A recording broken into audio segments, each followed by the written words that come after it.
I hope you all are well and fine. તમે બધા એકદમ મસ્ત મજામાં હશો, રાઈટ? અને આ લેક્ચર પણ જોતા હશો. તો સ્ટાર્ટ કરીએ આપણો આગળનું સેશન કેમિસ્ટ્રીમાં. તો ગયા લેક્ચરમાં આપણે વાત કરતા હતા વર્ગીકરણની, અને વર્ગીકરણમાં આપણે ત્રણ વર્ગીકરણ જોઈ લીધા. હવે એ ત્રણ વર્ગીકરણમાં જે છેલ્લું વર્ગીકરણ હતું એમાં આપણે જોયું કે પરિક્ષેપિત કલા અને પરિક્ષેપણ માધ્યમના આધારે વર્ગીકરણ, અને એમાં આપણે 3 પ્રકાર જોયા: બહુઆણ્વીય, વિરાટ આણ્વીય અને સમુચિત કલીય. સમુચિત કલીયમાં આપણે એવું કીધું કે કોઈ ચોક્કસ સાંદ્રતા કે જેને શું કહેવાય, CMC ક્રિટિકલ મિશેલ કન્સન્ટ્રેશન, એ ચોક્કસ સાંદ્રતા પછી એ શેમાં ફેરવાઈ જાય, તો કે એ ફેરવાઈ જશે કલીનમાં. તો આ જે સમુચિત કલીલ છે એનું અગત્યનું ઉદાહરણ છે મિશેલ. તો આ લેક્ચરમાં આપણે જોવાના છે મિશેલ ક્રિયાવિધિ, અને એ સાબુના ઉદાહરણથી આપણે જોવાના છે. તો ક્વેશ્ચન પૂછાઈ શકે છે, સમજાવો મિશેલ મિકેનિઝમ, મિશેલ ક્રિયાવિધિ, મિશેલ રચાવાની ક્રિયાવિધિ અથવા તો મિશેલ મિકેનિઝમ, કોઈ બી રીતે પૂછી શકે છે. ચાલો તો આપણે કહીએ છીએ મિશેલ રચનાની ક્રિયાવિધિ. અગત્યનો ક્વેશ્ચન છે, પૂછી શકે છે. પણ મિશેલ જે છે કઈ રીતે રચાશે, તો કે મિશેલ એક રચનાનું નામ છે. એ કોના લીધે રચાય છે, તો એ સાબુના અણુઓને લીધે રચાય છે, રાઈટ? હવે મિશેલ કોને કહીશું આપણે, તો કે પહેલા જે અણુ હતા ને એ સાચું દ્રાવણ બનાવતા. યાદ કરો કે શરૂઆતમાં પદાર્થની ઓછી સાંદ્રતા એ સાચું દ્રાવણ બનાવે અને પછી કલીલમાં ફેરવાઈ જાય. તો કે એ કલીલમાં ફેરવાતી વખતે જે સ્ટ્રક્ચર બનાવે એનું નામ છે મિશેલ, રાઈટ? તો એ કઈ રીતે રચાય છે ને એની ક્રિયાવિધિ આજે આપણે જોવાના છીએ. તો આપણને આપેલું છે કે આ કોના લીધે રચાય, તો કે સાબુમાં રચાય. સાબુ શું છે? ચાલો તમે 10મામાં પણ ભણી ગયા હોય, યાદ છે કોઈને સાબુનું સૂત્ર શું છે, રાઈટ? સાબુ શું છે, કે સાબુ શું હોય, તો કે આપણને ખબર છે સાબુ. યસ, કોઈને યાદ હોય તો ફટાફટ ચેટ સેક્શનમાં સાબુનું સૂત્ર, અણુસૂત્ર અથવા એનું નામ જે પણ યાદ આવતું હોય એ લખો ફટાફટ. સાબુ એટલે શું? ત્યાં સુધી આપણે લખીએ છીએ, સ્ટાર્ટ કરીએ છીએ. મિશેલ સાબુના અણુથી મિશેલ રચના રચાઈ શકે છે. ચાલો યાદ આવ્યું કોઈને? સાબુના અણુનું સ્ટ્રક્ચર શું થાય, સાબુ શું થાય, રાઈટ? જો ના યાદ આવ્યું તો હું કહી દઉં, યાદ આવ્યું હોય તો well and good, exactly right. સાબુ એ શું છે, તો ચાલો એનું નામ હું તમને કહી દઉં કે સાબુ એ સોડિયમ અથવા તો પોટેશિયમનો ફેટી એસિડ ક્ષાર છે. ફેટી એસિડનો સોડિયમ અથવા તો પોટેશિયમ ક્ષાર એટલે કહેવાય સાબુ, રાઈટ? તો આ સાબુની વ્યાખ્યા છે, બધું તમને સાબુ વિશે ખબર છે. હવે આ જે સાબુ છે એમાં 2 ઘટકો આવે, રાઈટ? કયું આવે એ પણ આપણે વાત કરવાના છીએ. ચાલો તો પહેલા આપણે લખી દઈએ કે સાબુ શું છે, તો કે રચાઈ શકે છે. સાબુ શું છે, તો કે સાબુ એ ફેટી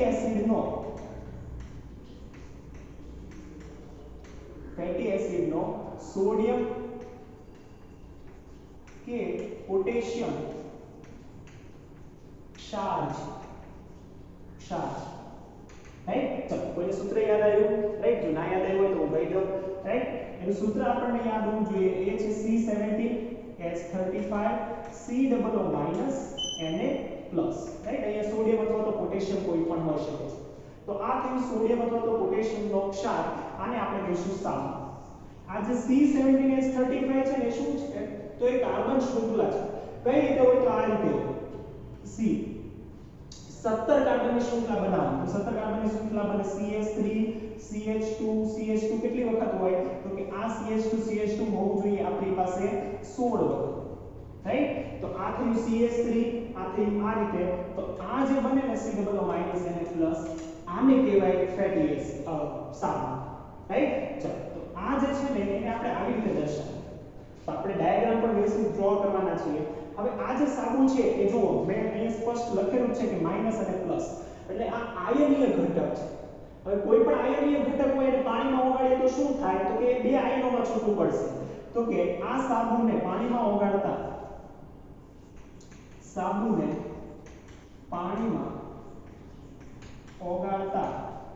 કયા કયા આયનો બને, તો કે 2 જ આયનો છે. અહીંયાથી છૂટું પડશે તો આ બનશે C17H35 COO- અને Na+.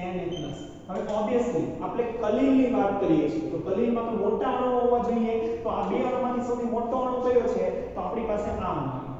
રાઈટ? તો પહેલા સાબુ આ હતો, એને પાણીમાં નાખ્યું તો આ બેમાં છૂટું પડ્યું, એને કઈ રીતે દર્શાવાય? તો એને આપણે આ રીતે દર્શાવી. ચાલો તો આ ભાગને હું દર્શાવું છું. એમાં કાર્બન જે છે કાર્બનને આવી રીતે દર્શાવી શકાય. જો બધા કાર્બન તો આપણે નહીં દર્શાવી શકીએ, પણ થોડાક દર્શાવીએ. રાઈટ? જો બધા કાર્બન દર્શાવીએ તો આમાં 17 ખૂણા પાડો. 1 2 આવી રીતે. રાઈટ? 3 આ 4 આ 5 6 બધા તો નહીં દર્શાવી શકીએ કે 17 દર્શાવી તો બોર્ડ પર પતી જશે. તો પણ આપણે તમારે સમજવાનું કે આ 17 છે.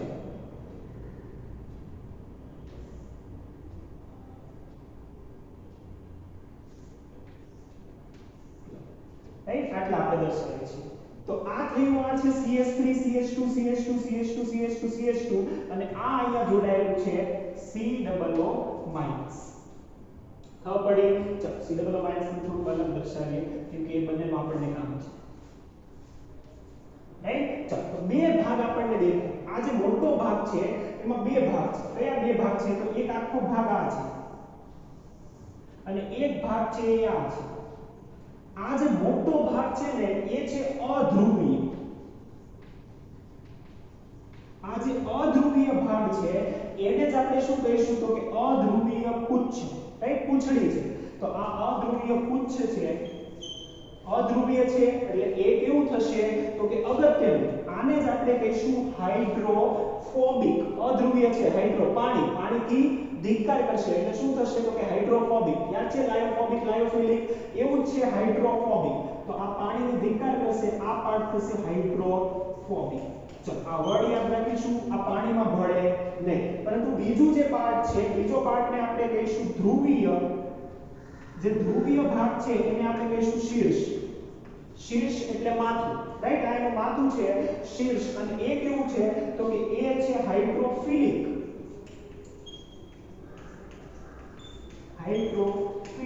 હાઇડ્રોફિલિક એટલે શું? કે એવો ભાગ કે જે પાણી પ્રત્યે સ્નેહી છે. હવે ઓબ્વિયસલી જો આ ધ્રુવીય છે, કેમ કે એના ઉપર ચાર્જ છે, જ્યારે આના ઉપર કોઈ ચાર્જ નથી, અધ્રુવીય છે, તો એ પાણીને સ્વીકારી શકે નહીં. હવે શું થશે? ચાલો એની મિકેનિઝમ આપણે લખીએ છીએ સ્ટેપ બાય સ્ટેપ. તો પહેલું સ્ટેપ આપણે કહીએ છીએ ઓછી સાંદ્રતાએ શું થશે? તો એના માટે પહેલા બે ડાયાગ્રામ આપણે ડ્રો કરીશું. તો ઓછી સાંદ્રતાએ અને વધુ સાંદ્રતાએ શું થાય છે એની આપણે વાત કરવાની છે. ચાલો તો ડાયાગ્રામ ડ્રો કરું છું. પહેલા આપણે બનાવીએ છીએ ઓછી સાંદ્રતા માટે પાત્ર A. રાઈટ? ઓછી સાંદ્રતા માટે પાત્ર A. આ પાત્ર જે છે એમાં સાંદ્રતા ઓછી હશે ત્યારે કેવું દેખાય એની આપણે વાત કરીએ. ચાલો આ પાત્ર છે, એની અંદર આપણે ભરેલું પાણી છે. રાઈટ? પાણીમાં જોડાડવાના છીએ.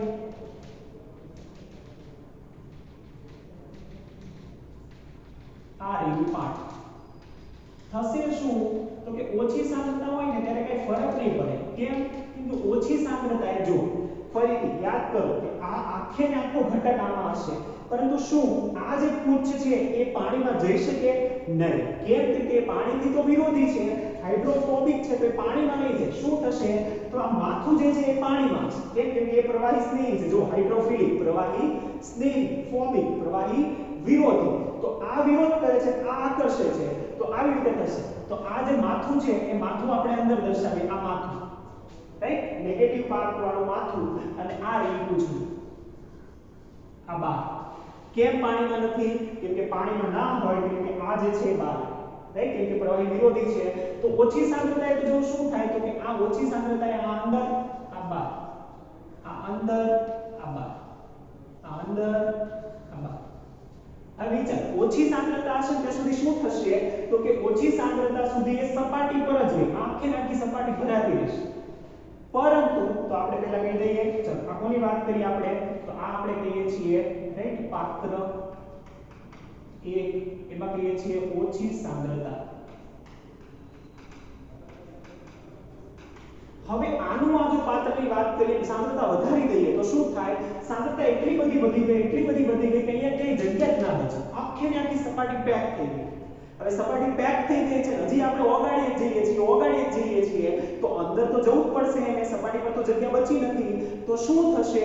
તો એ એક પ્રકારનો ગોળો બનાવશે. ચાલો એની પણ આપણે વાત કરીએ છીએ. તો કયા પ્રકારનો બનાવશે? તો પાત્ર B કહીએ છીએ. રાઈટ? આ પાત્ર 1. રાઈટ? ચાલો એ કયા પ્રકારનું બનાવશે? તો એ પણ આપણે કહી દઈએ કે આ જે પાત્ર છે હવે એને અંદર ઘૂસવું પડશે, રાઈટ? આ જે છે અણુઓને અંદર જવું પડશે, પણ એટલું યાદ રાખજો કે આ જે પુચ્છ છે એ પાણીમાં ના આવવું જોઈએ, પાણીથી બહાર રહેવું જોઈએ, અલિપ્ત રહેવું જોઈએ. તો શું બનશે? તો કે આ રહ્યું પાણી, રાઈટ? પાણી તો આપણે ભરેલું છે અંદર. હવે એની અંદર આપણે શું ઓગાળવાના છીએ? તો કે એની અંદર આપણે નાખવાના છીએ આ અણુઓને. ચાલો, તો કઈ રીતે થશે? તો વિચાર, આ જે છે પૂંછડી તો પાણીને અડવી ન જોઈએ, તો એવું તો કઈ રીતે થશે? વિચારો. તો આ રીતે થવું જોઈએ કે આ જે છે આ રહ્યું એનું શીર્ષ, આ બધા જે આપણે દોરીએ છીએ શીર્ષ, રાઈટ? આ રહ્યું શીર્ષ, રાઈટ? આ બધા નેગેટિવ આયન છે એ બધા છે શીર્ષ. કે થશે શું? તો કે જે પૂંછડીઓ છે બધી એક સાથે ભેગી થઈ ગઈ. જુઓ, આ બધી પૂંછડીઓ ભેગી થઈ, આ બધી એની પૂંછડી,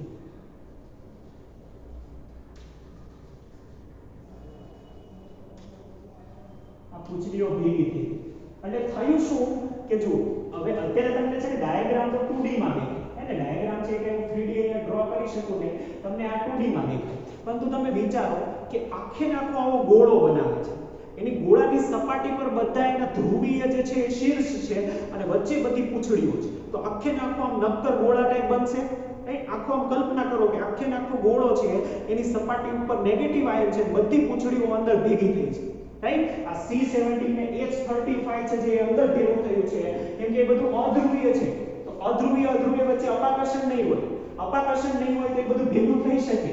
પરંતુ ધ્રુવીય છે, આ નેગેટિવ અને આ નેગેટિવ આયન વચ્ચે અપાકર્ષણ હોય, આથી એ ભેગું થશે નહીં. એટલે એક આખો ગોળા ટાઈપ બનશે કે જેમાં વચ્ચે અધ્રુવીય પૂંછડીઓ ભેગી હોય અને સપાટી પર બધા નેગેટિવ આયનો હોય, અને એ આખે આખું પાણીમાં હશે. અને એ જે છે, જો પહેલા આ આયન હતો ને નાનો હતો, પરંતુ હવે જે આપણે પાત્ર બી કહીએ છીએ, રાઈટ? બી કહીએ છીએ, એમાં વધુ સાંદ્રતા છે, એને જ કહેવાય મિશ્ર.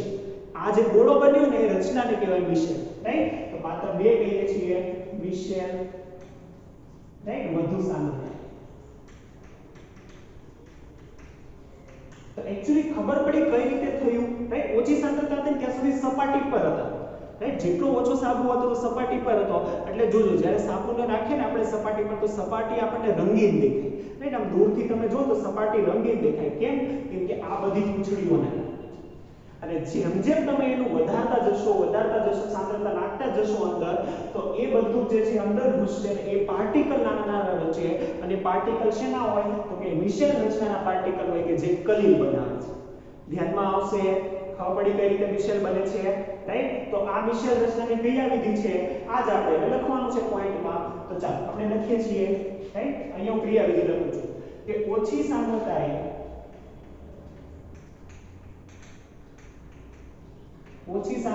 શું થશે? તો કે અધ્રુવીય આ જે છે આયન, એને આપણે કહીએ છીએ C17H35 COO- આયન સપાટી પર રહે છે.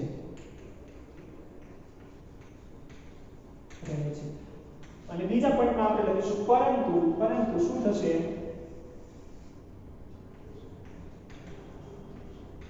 વધુ સાંદ્રતાએ પાત્ર 2 માં આમાં જે રીતે દર્શાવ્યું એ પ્રમાણે શું બનાવશે કે વધુ સાંદ્રતાએ પૃષ્ઠભાગ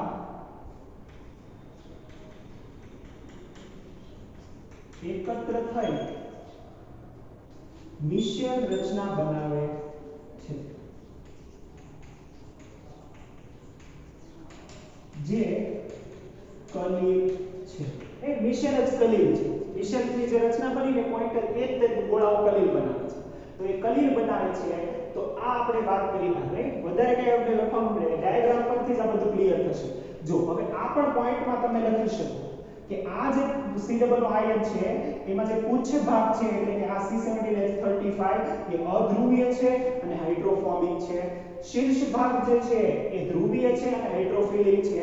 આવું બધું તમે લખી શકો, પણ એવું લખતો નથી, રાઈટ? તમને સમજમાં આવી જશે કઈ રીતે થાય છે, શું થાય છે, રાઈટ? તો એ બધું લખતો નથી, બહુ ઈઝી છે, રાઈટ? આર્ટ્સ એ તમને. ચાલો બીજું આપણે કહીએ છીએ, જો અગત્યનું આપણને ઉદાહરણ આપેલું છે. આ તો આપણે સાબુની વાત કરી છે, રાઈટ? આપણે જે છેલ્લું ચેપ્ટર ભણીશું, ચેપ્ટર નંબર 16 આપણી આસપાસ રસાયણ વિજ્ઞાન, તો એમાં આપણે પ્રક્ષાલક પણ ભણવાના છીએ. તો પ્રક્ષાલકનું પણ એક આપણને ઉદાહરણ આપેલું છે, સોડિયમ લોરેલ સલ્ફેટ, એનું પણ ઉદાહરણ આપણે લખી દઈએ કે પ્રક્ષાલક પણ મિશ્ર રચના બનાવી શકીએ છે. પ્રક્ષાલક પણ મિશ્ર રચના બનાવે છે. કઈ રીતે બનાવે? ચાલો એનું સૂત્ર લખીશ ને એટલે તમને આઈડિયા આવી જ જશે, રાઈટ? આમાં C17 હતું, એમાં C12, રાઈટ? એનું સૂત્ર લખીશ. એ કયું છે તો કે પ્રક્ષાલકનું એક ઉદાહરણ આપ્યું છે સોડિયમ લોરેલ સલ્ફેટ. સોડિયમ, જો સોડિયમ તો એમાં પણ હશે જ, લોરેલ સલ્ફેટ. શું થાય એનું સૂત્ર? તો એનું સૂત્ર આપણને આપેલું છે, right? C12H25 SO4 2, sorry SO4 2 ને Na+, યસ, રાઈટ? એક સાઈડ થી SO4 જોડાયેલો છે અને આ છે Na+. તો આ થશે સોડિયમ ક્લોરાઇડ સલ્ફેટ. સેમ એમાં પણ એવું થશે, પ્રક્ષાલક ઓગળશે તો એમાં પણ આ બનશે અધ્રુવીય પુચ્છ, આ બનશે ધ્રુવીય શીર્ષ, એ પણ મિશ્ર બનાવી શકશે same as it is. Fine. ચલો તો આ આપણે અગત્યની વાત કરી અને એ હતું મિશ્ર રચનાની ક્રિયાવિધિ. જો અગત્યનું જે છે ને એ સમજવાનું છે. થિયરી તો તમે તમારી રીતે પણ લખી શકશો અને હું ઘણી વખત તમને કહું છું કે જ્યારે પણ આવો ક્વેશ્ચન હોય ને કે જેમાં ડાયાગ્રામ આવતા હોય તો તમે જો ડાયાગ્રામ વ્યવસ્થિત રીતે ડ્રો કરશો ને, રાઈટ, તમે તો દર્શાવી શકો. આ 17 જ દર્શાવવાના, રાઈટ? કેમ કે હવે તમે ઓર્ગેનિક કેમિસ્ટ્રી ભણી ગયા છો, તમને ખબર હોવી જોઈએ કે અહીંથી એક ખૂણો છે ને કાર્બન દર્શાવે છે, તો તમારે તો આ 17 દર્શાવવા પડે. જો જગ્યા હોય તો 17 દર્શાવવા, નહીં તો સમજી જઈએ અમે કે આ 17 જ છે, રાઈટ? એવું બધું કઈ ફોર્સ નથી, પણ તમારે 17 દર્શાવીને વ્યવસ્થિત લખવાનું. આ રીતે જો નોટેશન કરો ને તો ડાયાગ્રામ જ ચેક કરીએ, ડાયાગ્રામ ચેક કરીને ખબર પડી જાય કે આપણું સાચું જ હશે. એટલે આવો ક્વેશ્ચન હોય તો એમાં ડાયાગ્રામ બહુ ઇમ્પોર્ટન્ટ છે. એટલે ડાયાગ્રામ વ્યવસ્થિત રીતે ડ્રો કરો, રાઈટ? ડાયાગ્રામ ડ્રો કરતા શીખો, યોગ્ય રીતે ડ્રો કરો અને એને યોગ્ય નામ નિર્દેશન કરો, એટલે ઘણું બધું છે. કે બહુ થિયરીના મુદ્દાઓ લખવા જરૂરી હોતા નથી, પણ ડાયાગ્રામ વ્યવસ્થિત ડ્રો કરો તો એ ઘણી સારી ઇમ્પ્રેશન આપે છે, રાઈટ? ચલો તો એક લાસ્ટ ટોપિક આની અંદર જ આપણને આપેલો છે અને એ છે સાબુનું સ્વચ્છીકરણ. સ્વચ્છીકરણ એટલે કે એ જે સેપોનિફિકેશન જે છે, એટલે કે આ પ્રક્રિયા જે છે સ્વચ્છ કઈ રીતે કરે, સાબુ કાર્ય કઈ રીતે કરે. ટૂંકમાં તમને આવડે જ છે પણ આપણને ટોપિક આપેલો છે તો એ સવાલ પણ આપણે જોઈ લઈએ કે સાબુની સ્વચ્છીકરણની ઘટના લખો, રાઈટ? એ પણ સવાલ આપણે જોઈ લઈએ છીએ. ચલો નોટ ડાઉન કરી લો આપણે, ઓકે?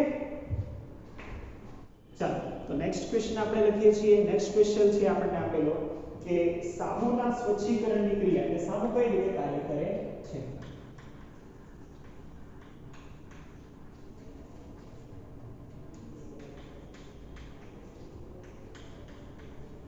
સાબુના સ્વચ્છીકરણની ક્રિયા.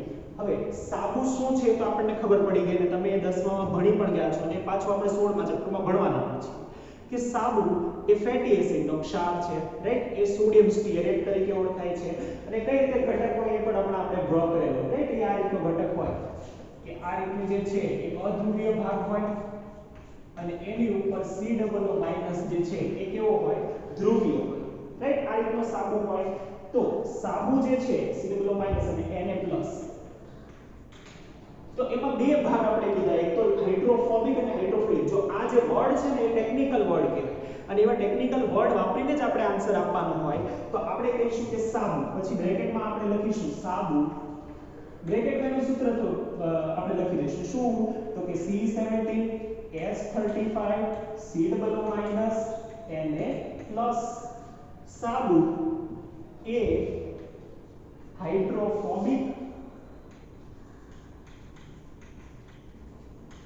અને હાઇડ્રોફોબિક ભાગની બ્રેકેટમાં પણ લખી શકાય. શું તો કે હાઇડ્રોફોબિક કયો છે તો કે C17H35, જેને આપણે કીધું હતું પુચ્છ, રાઈટ? હાઇડ્રોફોબિક પુચ્છ અને હાઇડ્રોફિલિક. હાઇડ્રોફિલિક એટલે કે જળ, તમને જે એવો શબ્દ આપેલા છે કે જળ વિરાગી અને જળ રાગી, એટલું બધું આપણે પેલું નથી લખ્યું પણ હાઇડ્રોફોબિક ફિલિક વર્ડ તમને સમજાઈ જશે. ફિલિક, હાઇડ્રોફિલિક ભાગ કયો તો કે C+- આગળ આ રીતે લખવાનું એટલે કે ક્યાંક જોડાયેલું છે. C+- એને આપણે કીધું હતું શીર્ષ, રાઈટ? એ રહેલા છે ભાગ. સાબુ એ હાઇડ્રોફોબિક અને હાઇડ્રોફિલિક ભાગથી બનેલો છે, રાઈટ? આમાં આ બે ભાગ છે. હવે આપણે કહેવાનું કે સ્વચ્છ કઈ રીતે કરે તો કે સ્વચ્છ શું કરવાનું હોય તો કે ગ્રીસનો અથવા તો ઓઇલનો ડાઘ છે, રાઈટ? એ ઓઇલના ડાઘને કઈ રીતે કાઢે છે તો કે ગ્રીસ હવે ગ્રીસ અથવા તો ઓઇલ બંને અધ્રુવીય છે. ચાલો અધ્રુવીયમાં કોણ ઓગળશે તો કે અધ્રુવીય. કોણ અધ્રુવીય છે તો કે પૃચ્છ. પૃચ્છ એટલે કે આ. તો શું થશે કે ગ્રીસ અથવા ઓઇલના ડાઘ સાથે અધ્રુવીય હાઇડ્રોફોબિક પુચ્છ શું કરે છે? પુચ્છ જોડાય છે. શા માટે એ જોડાય છે? કે એ જ એમાં ચોંટે, રાઈટ? જોડાય છે. આથી શું થશે? તો જો આ સાઈડ આપણે ડાયાગ્રામ બનાવીએ, રાઈટ? આપણી પાસે રહ્યો આ ડાઘ છે, રાઈટ? આ જે છે ને એ ડાઘ છે. શેનો છે? તો કે ઓઇલ અથવા તો ગ્રીસનો ડાઘ છે. કપડામાં ચોંટેલો છે તો કોઈ પણ જગ્યાએ ચોંટેલો હોઈ શકે છે. ફાઇન. ચાલો તો આ આપણે કહીએ છીએ ડાઘ છે, એને આપણે કહીએ છીએ ઓઇલ અથવા તો ગ્રીસનો ડાઘ. રાઈટ? ચાલો તો આ થયો ઓઇલનો ડાઘ છે. હવે થશે શું? તો કે પુચ્છ જે છે એ પૃચ્છ ભાગ ત્યાં ચોંટશે. તો થવું શું જોઈએ? તો કે આ રહી પુચ્છ, રાઈટ? આ બધી જે પૂંછડીઓ જે છે એ બધા આની સાથે જોડાશે. તો આની સાથે આ રીતે જોડાશે, રાઈટ? તો એ એની સાથે જોડાઈ જશે એટલે એમાં ચોંટી જશે, રાઈટ? ડાઘ સાથે ચોંટી ગઈ એ બધી પૂંછડીઓ. અને થશે શું? તો કે આ શીર્ષ તો એની ઉપર હશે તે બધાની ઉપર આ રહી શીર્ષ. હવે વિચાર કે સાબુને આપણે સ્વચ્છીકરણ કરતા હોય તો શું કરતા હોય? સ્વચ્છીકરણ એટલે ધોવા. કપડા ધોતા હોય ને ધોવું એને સ્વચ્છીકરણ કહેવાય ટૂંકમાં, રાઈટ? એટલે આપણે હેવી વર્ડ આપ્યો છે સ્વચ્છીકરણ, રાઈટ? એટલે એટલું બધું સ્વચ્છીકરણ એટલે ધોવું, કપડા ધોવાનું જે ધોતા હોય ને આપણે બધું. ચાલો તો આપણે કહીએ છીએ કે સ્વચ્છીકરણની જે ક્રિયા છે તો ધોવાની જે ક્રિયા છે કપડા, રાઈટ? જે કપડા ધોવાની ક્રિયા છે એમાં ડાઘ જે છે એની સાથે અધ્રુવીય પૂંછડી જોડાશે. હવે આપણે એમનેમ તો ધોતા નથી કપડા, એમનેમ તો ધોતા નથી. શેનાથી ધોઈએ? પાણીથી કપડા ધોઈએ છીએ, રાઈટ? પાણીથી સ્વચ્છીકરણની ક્રિયા થાય તો પછી જ્યારે આપણે પાણી નાખીશું તો શું થશે? તો કે આ જે શીર્ષ ભાગ છે એ શીર્ષ ભાગ શું થશે? એની સાથે શીર્ષ ભાગ એ તો ધ્રુવીય છે અને પાણી પણ ધ્રુવીય છે એટલે કે આ બધી જે શીર્ષ છે પાણીમાં ઓગળશે ને એ એની સાથે ખેંચાશે. પાણી આપણે ધોઈએ ને તો પાણીથી ખેંચાશે એટલે કે આ જ બધું છે એક સાથે ડાઘને પણ ખેંચી કાઢશે એટલે ડાઘ રિમૂવ થઈ જાય, રાઈટ? ચાલો તો આપણે કહીએ છીએ શું થાય? તો આપણે કહીશું કે ધ્રુવીય શીર્ષ પાણીમાં આકર્ષાય છે. આથી સાબુનો આયન એટલે આ સ્ટીઅરેટ આયન, રાઈટ? C17S35 કામ તો એ જ કરે, સોડિયમનું કંઈ કામ નથી આમ, રાઈટ? કામ તો એ જ કરશે કે સાબુનો સ્ટીઅરેટ આયન, આને કહેવાય સ્ટીઅરેટ. C17S35 સ્ટીઅરેટ આયન ઓઇલ અથવા ગ્રીસના ડાઘને